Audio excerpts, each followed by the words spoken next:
Minha turma linda e amada, vamos trabalhar mais um conceito do nosso caminho no Em Busca de Sentido, a construção da logoterapia à luz da Palavra de Deus. Eu creio que vamos chegar num lugar muito especial.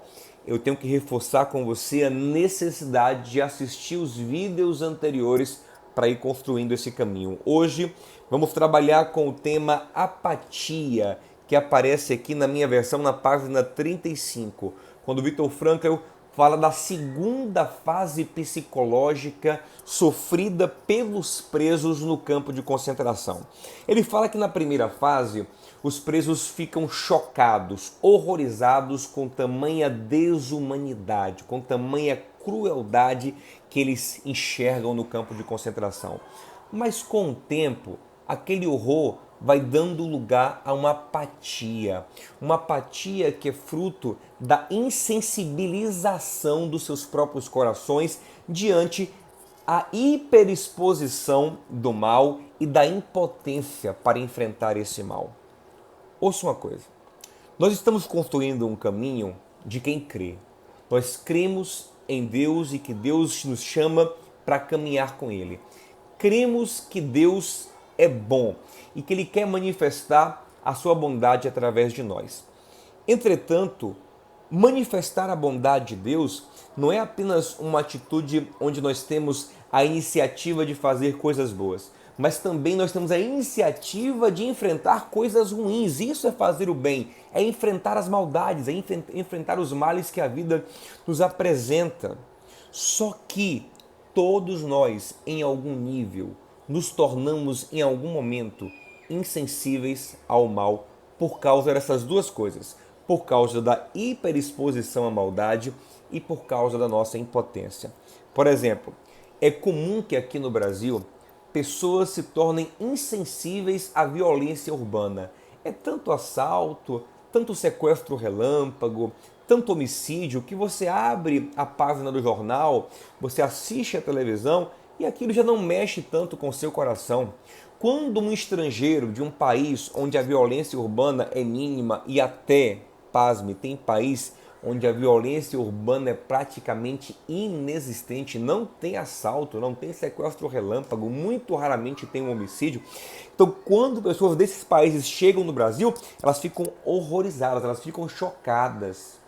Mas quem está aqui já está acostumado e se torna insensível a essa maldade.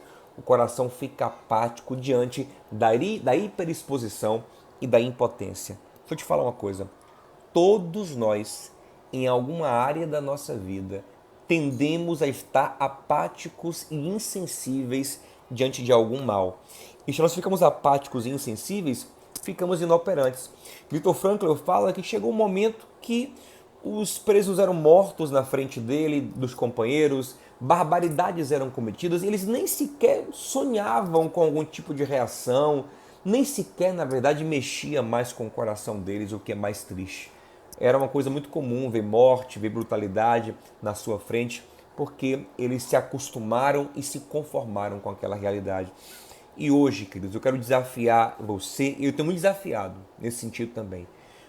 Qual é a maldade com a qual nós já nos acostumamos diante da hiperexposição e da nossa impotência? Pode ser maldades que são cometidas dentro da sua casa. Talvez por você mesmo. Você se acostumou com a sua própria maldade porque se sente impotente para lutar contra ela. Pode ser uma maldade que outro comete, que você sofre, ou que outra pessoa da sua família sofre, e você já se acostumou com aquilo. Sabe que existem filhos que são acostumados com o fato de um dos pais agredir o outro? Tem filhos que são acostumados com o fato de um dos pais agredir verbalmente a sua família. Então ele foi tão exposto àquilo, se sente tão impotente diante daquela realidade, que ele nem mais se sensibiliza com aquele mal. Então nós precisamos ter cuidado com isso.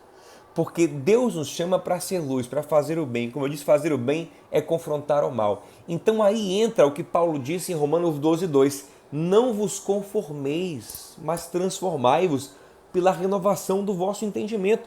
Não se conforme ao mundo, ao mal, à maldade, mas se transforme para enxergar como Cristo enxerga. Então, observe, a maldade da doença pode estar cercando a sua vida. Por exemplo, eu vejo muitas pessoas em que a família toda caminha num estilo de vida que não é nem um pouco saudável, mas estão todos acostumados àquele mal. Se sentem impotentes, foram hiperexpostos e estão acostumados. Tem famílias que todos os membros lidam com a incredulidade, com o pessimismo, com a apatia, com a preguiça, com um quadro depressivo, com um quadro ansioso. E nós, por sermos hiperexpostos a isso e nos sentirmos impotentes para mudar, nós vamos nos conformando com aquela situação. Você entende? Tem famílias onde todo mundo tem um problema crônico de ódio, de mágoa, de rixas.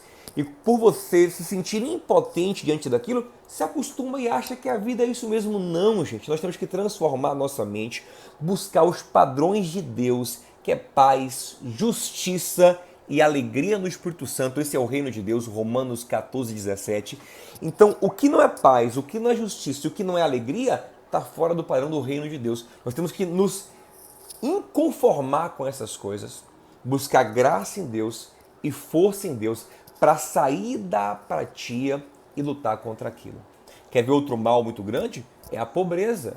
A pobreza é um mal, a pobreza, a escassez, o não poder ter o que é necessário para viver é um mal.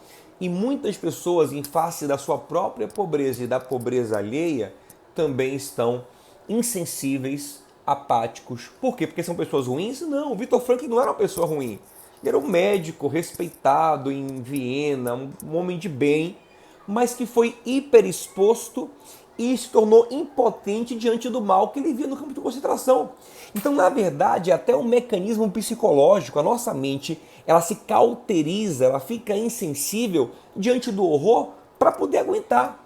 Porque se você ficar dia após dia sensível demais diante de um mal que você não pode enfrentar, você enlouquece, você surta.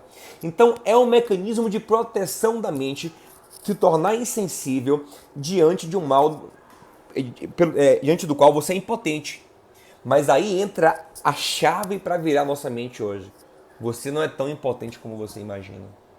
Porque no mínimo você pode orar a um Deus poderoso que pode mover as coisas. No mínimo você pode orar ao Senhor.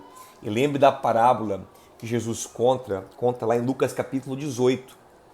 Ele fala de uma mulher viúva, impotente, que não podia fazer nada para resolver a injustiça que era cometida contra ela, o mal que era cometido contra ela. Mas ela podia fazer uma coisa, clamar ao juiz. Só que o juiz era injusto, era perverso. Só que de tanto ela clamar, ela conseguiu uma resposta favorável. Aí Cristo nos ensina o seguinte, Jesus fala o seguinte: se uma viúva impotente, fraca, conseguiu de um juiz perverso uma resposta para a sua demanda, quanto mais vocês, filhos de um Pai maravilhoso, se perseverarem diante dele, não vão conseguir uma resposta. Então, no mínimo, a gente pode orar. E só por poder orar, por crer que Deus pode fazer, já é motivo de sairmos da apatia e da insensibilidade. Para encerrar, lá em Ezequiel 36, 26, a palavra de Deus fala assim: eu vos darei um espírito novo e colocarei em vocês um coração novo. Tirarei o coração de pedra e vos darei um coração de carne. O trabalhar de Deus, ele torna o nosso coração sensível outra vez, compassivo outra vez, misericordioso outra vez, pulsante, vivo. O coração de carne, ele pulsa, ele jorra, ele se movimenta em prol da vontade de Deus. Tá bom? Não fique apático diante do mal, não. E outra coisa, hoje, gente, identifique. Se quiser comentar aqui embaixo um mal diante do qual você ficou apático, comente. Pode ser de uma enfermidade que cerca a sua família, a quem você conhece, pode ser o mal da pobreza, o mal da inveja que lhe cerca. Você ficou apático porque acha que é isso mesmo. Não, não é isso mesmo. Se não é paz, não é justiça, não é alegria em Deus, não é isso mesmo. Não se conforme, sai dessa apatia. Vamos enfrentar o mal, porque Deus vai te fortalecer em nome de Jesus. Gente, não vou demorar para postar novos vídeos. Fiquem ligados. Vamos caminhando nessa mentoria aqui, que vai ser bênção para as nossas vidas. Até mais. Shalom no seu coração.